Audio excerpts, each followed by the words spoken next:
यजुर्वेद में औषधीय वनस्पति की प्रार्थना। प्राचीन वैदिक ग्रंथ यजुर्वेद में औषधीय वनस्पतियों की प्रार्थना संबंधी मंत्र दिए गए हैं। इनमें से दो मंत्र संख्या 100 एवं 101 इस प्रकार है।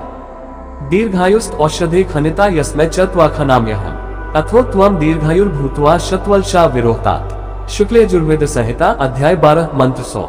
दीर्घायुक्त औषधे खनिता यस्मै च त्वाखनामि अहम् अथो त्वं दीर्घायुः भूत्वा शतवल्शा विरोहतात्। खनिता खनन करने वाला, शतवल्शा 100 अंकुरों वाला, विरोहतात ऊपर उठो, आरोहण पाओ। हे औषधि, हे वनस्पति, तुम्हारा खनन खोदने का कार्य करने वाला मैं दीर्घायु रहूं। जिस आतुर रोगी के लिए मैं खनन कर रहा हूं वह भी दीर्घायु होवे। तुम स्वयं दीर्घायु एवं 100 अंकुरों वाला होते हुए ऊपर उठो, वृद्धि प्राप्त करो। त्वमुतमास्योषधि तव वृक्षा उपस्तय उपस्थिरस्तु स्वस्माकं यो अस्मौ दो भिदासति। शुक्ल यजुर्वेद संहिता अध्याय 12 मंत्र 101। त्वम उत्तम असि औषधे तव वृक्षा उपस्तय उपस्ते अस्तु साह अस्माकं यो अस्मान अभिदासति। उपस्तय उपकार हेतु स्थित बहुवचन, उपस्ते उपकार हेतु स्थित एकवचन, अभिदासति हानि पहुंचाता है। हे औषधि, तुम उत्तम हो, उपकारी हो। तुम्हारे सन्निकट लता, गुल, झाड़ी, वृक्ष आदि अन्य वनस्पतियां तुम्हारा उपकार करने वाले होवे, अर्थात तुम्हारी वृद्धि में सहायक होवे। हमारी यह भी प्रार्थना है कि जो हमारा उपकार करने का विचार करता हो, जो हमें हानि पहुंचा रहा हो, वह भी हमारी उपकारी बने, हमारे लाभ में सहायक होवे।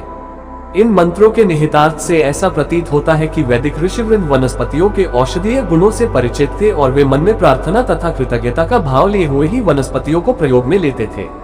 वे उन औषधीय वनस्पतियों को संरक्षित रखने के प्रति सचेत थे। वे उन्हें समूल नष्ट नहीं करते थे, बल्कि दोबारा पनपने और निर्वाध रूप से वृद्धि पाने के लिए उसका आवश्यक अंश छोड़ देते थे। कदाचित आज की तरह त्वरित लाभ में उन उपयोगी वनस्पतियों को उजाड़ने से बचते थे। वे ऋषिगण कदाचित ये भी जानते थे कि वे वनस्पतियां एक दूसरे का पोषण भी करती हैं। ये तो आज के वनस्पति विज्ञानी भी मानते हैं कि मोनोकल्चर बहुधा दीर्घकाल में अलाभदायक सिद्ध होता है। मोनोकल्चर यानी एक ही प्रजाति की वनस्पतियों को किसी भूखंड पर उगाना। कई वनस्पतियां एक दूसरे के सानिध्य में ही ठीक से पनप पाती हैं। इन औषधियों का सेवन मानसिक स्वास्थ्य के लिए भी उपयोगी माना जाता था। इसीलिए ऋषिजन प्रार्थना करते थे कि इनके प्रभाव से जो हमसे द्वेष रखता हो उसकी भी मति बदल जाए और वह भी हमारे प्रति हित की भावना रखने लगे। एक स्वस्थ तथा सभ्य समाज के निर्माण में परस्पर उपकार की भावना का होना आवश्यक है। इस कार्य में भी औषधीय वनस्पतियों की भूमिका है, ये वैदिक चिंतकों की मान्यता रही होगी और उन औषधियों का संरक्षण वे अपना कर्तव्य मानते होंगे।